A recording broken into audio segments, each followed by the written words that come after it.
So, well, I would say good morning, comrades, but it is, according to race control, definitely not a good morning, because the race have been red flagged since 8 o'clock, and they say they're gonna check if the restart is possible at 11:30. Currently it is 11, so we will go to the paddock now and have a look. In case you missed it or you ended up randomly on this channel somehow, it is Spa-Francorchamps, 24 hours of Spa, the most prestigious GT race in the world. Over 70 cars are starting, 11 of them are Audi, and we are cheering for WRT today. Yay! Et c'est là que les professionnels devraient faire la différence et être compétitifs immédiatement. Yeah, it's very bad day, but a good day to justify the best 25 euro investment and best 20 euro investment, rubber boots. Yes. Well, let's go check out WRT, the team that we are cheering for today, see how the progress are. Well, it looks like they will restart the race because the rain is not that bad anymore. While the race is still red flagged, I guess we can check out how our favorite racing chef is doing and his team.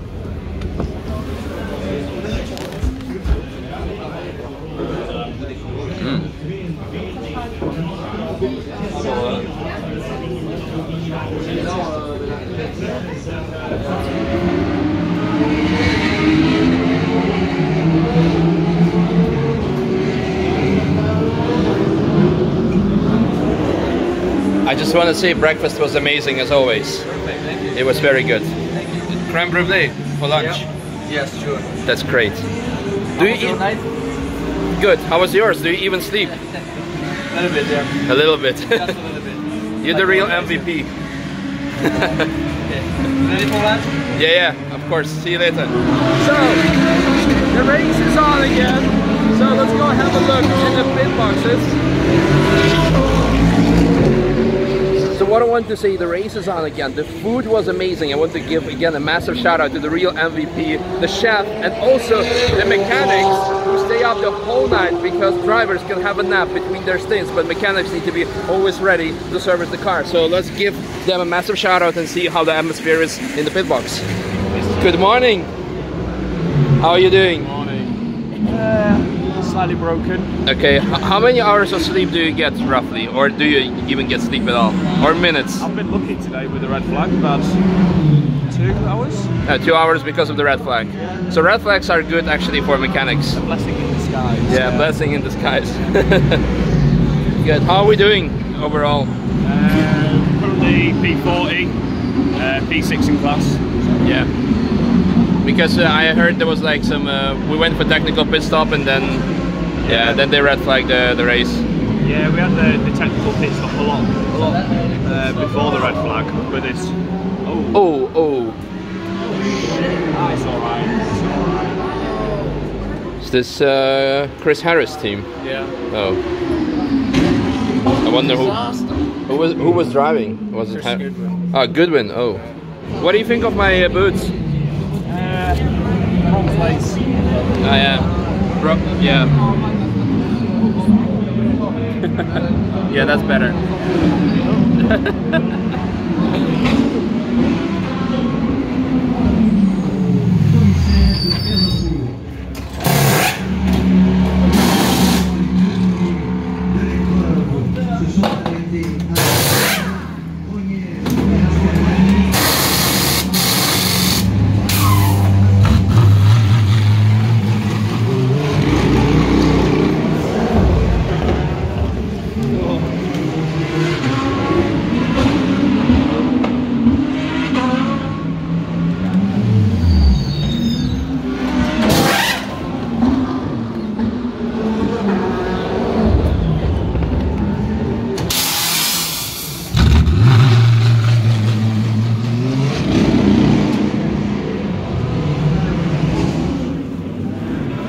Good job.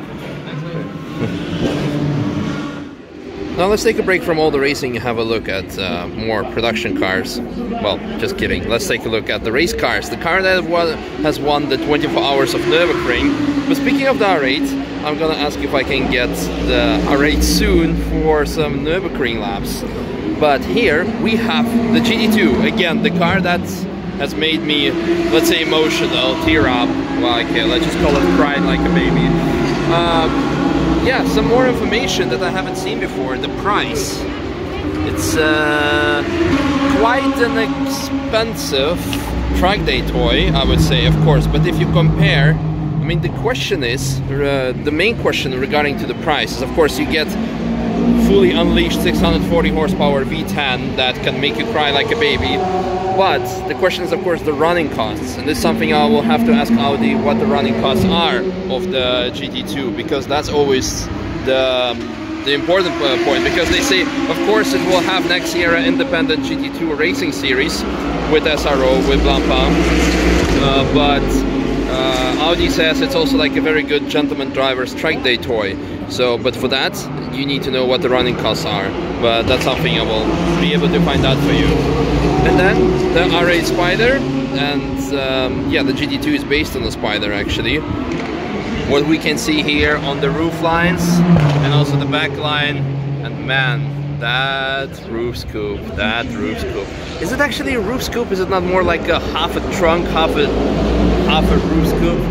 I don't know, all the bad jokes aside, again, such an amazing car. Yesterday night I was standing in front of it for like probably 30 minutes or maybe even longer, admiring it one more time. Man, I'm in love. I'm really in love.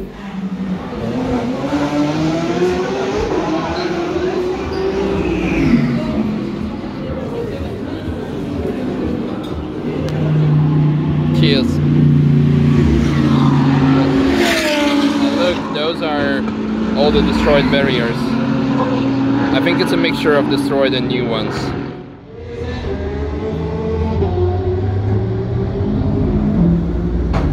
Let's wait to watch a race. Watch a lap and do a nap. So we have about 50 minutes to go into the race, and we are constantly struggling. Well, it's, yeah, I don't know what to say. It's been very eventful, to say the least. So you can see in the pit boxes there are lots of people. Very tense, very tense. Alors en plus, ça va pas sortir. Ah non, c'est lui qui se fait. Ouais, c'est le... Et là, une fois qu'il est dans le rail, il peut rien. Ouais. Ça tape un peu, je pense, pour relais. Vraiment, il arrive vite, hein.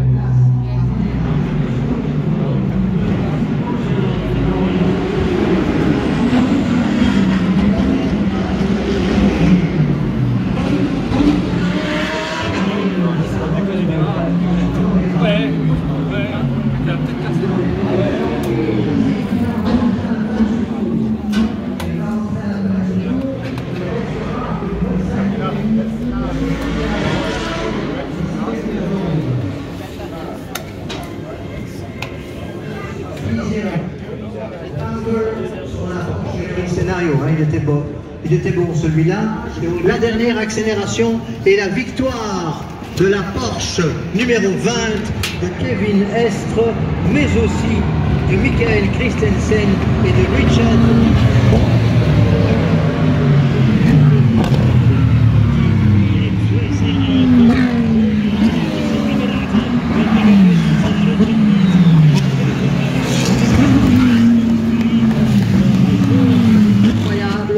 Dont nous n'avions pas rêvé le scénario, bien entendu. Certes, on a perdu beaucoup d'heures de roulage à partir de 5h42 du matin. Ce furent des 24 heures 2019 Spa-Francorchamps race. My first time ever here. Mais magnifique. Quite an emotion. I think I need to go to a quiet place to tell you what I think of it. Un excellent pilote.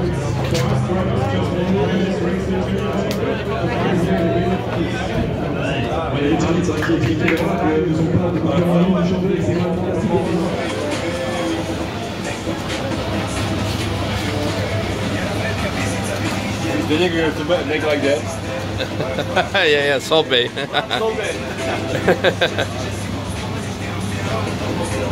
Thank you very much. Bye. Hey, I'll see you next time, man. Thank you.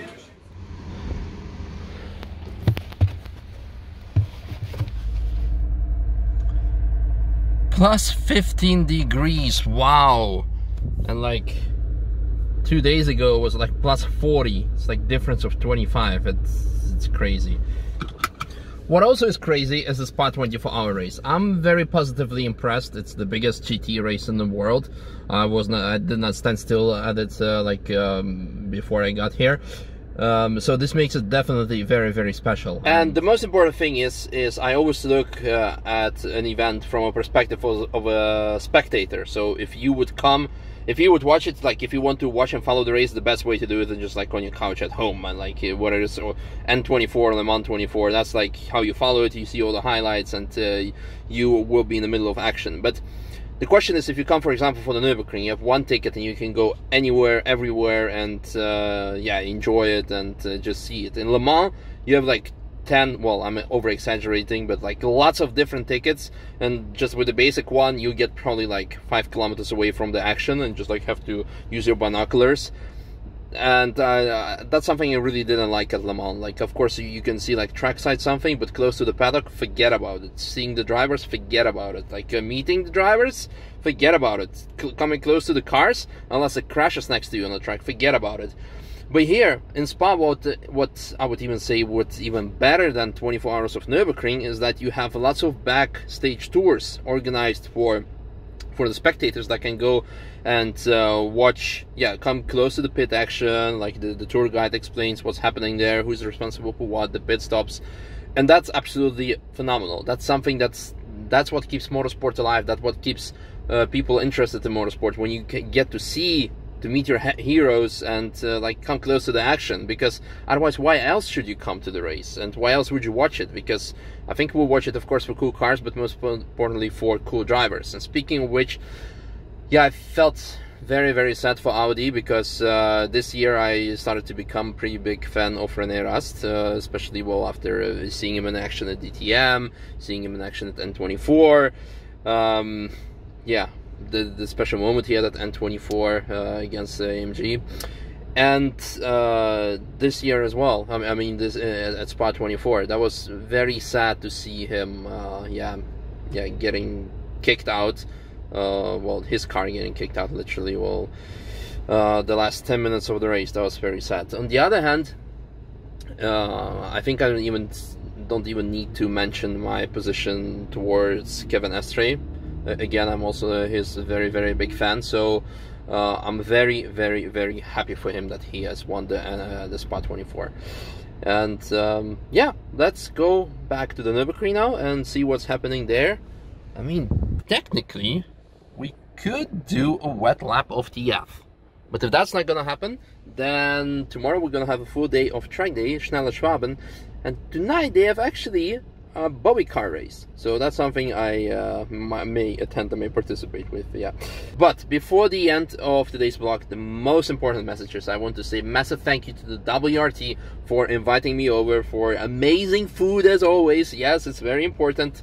Very good reception by the whole team. I start to feel really at home there now, like, you know, like all the mechanics, that like familiar faces, they're like, oh hi Misha, oh hi, what's up, oh it's cool, and good to have you here. And that's really, really awesome and welcoming. That makes it really pleasant to work and be with people. It makes me like really looking forward to the next event with them. Speaking of which, the next event will be, I think, somewhere in Nürburgring, either Blancpain or DTM, I don't know at this point. Yeah, so massive thank you. I feel very sorry that things went the way they went, but that's racing. And also thank you to Audi Sport for putting me in a GT2, making me cry, yeah, and yeah, for everything else. I'm looking forward to do some more cool stuff with you guys. And thank you guys for watching. See you in tomorrow's video, or maybe later, I don't know, but just in case, see you in tomorrow's video. And there would be a food shot, but I don't think I can top the food shot of WRT, so man. So thank you, bye bye.